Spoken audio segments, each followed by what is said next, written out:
1970년 당시 11살이었던 아이는 부산 서면의 집 근처에서 놀다가 혼자 있었다는 이유만으로 군에 의해 형제복지원으로 끌려갔습니다. 아이는 나는 부모님이 있고 오남매, 장남이라고 반복해 외쳤지만 아무 소용이 없었죠. 그렇게 끌려간 곳에서 소녀는 악몽보다 더 참혹한 8년을 보내야 했습니다.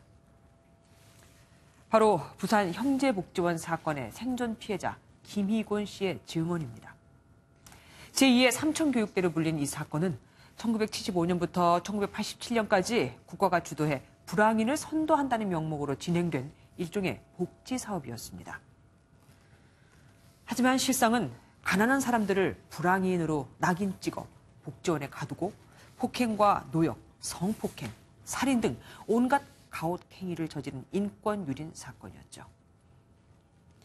1987년 복지원의 참상이 외부에 알려지고 수사 결과 12년간 밝혀진 사망자 수만 551명. 사망자 중 일부 시신은 의과대학의 해부학 실습용으로 팔려나가기도 했습니다. 하지만 당시 주범인 복지원 원장이 받은 형량은 횡령죄로 고작 2년 6개월. 불법 감금과 폭행, 살인에 대한 건 재판조차 받지 않았습니다. 정말 이상한 재판이었죠. 31년이 지난 지금 왜 이 얘기를 하냐고요? 검찰 과거사위원회가 최근 진상규명이 필요한 우선조사 대상 명단에 이 형제복지원 사건이 두 번째로 올라갔거든요.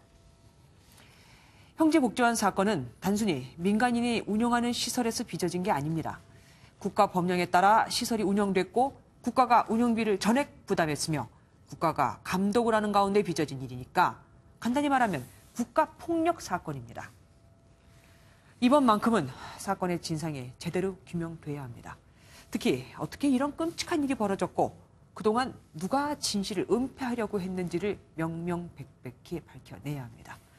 가해자와 책임자가 응분의 대가를 치르게 하는 건 또 당연한 거고요.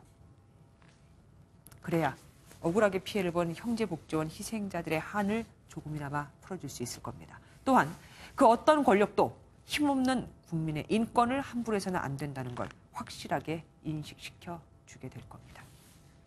뉴스초점이었습니다.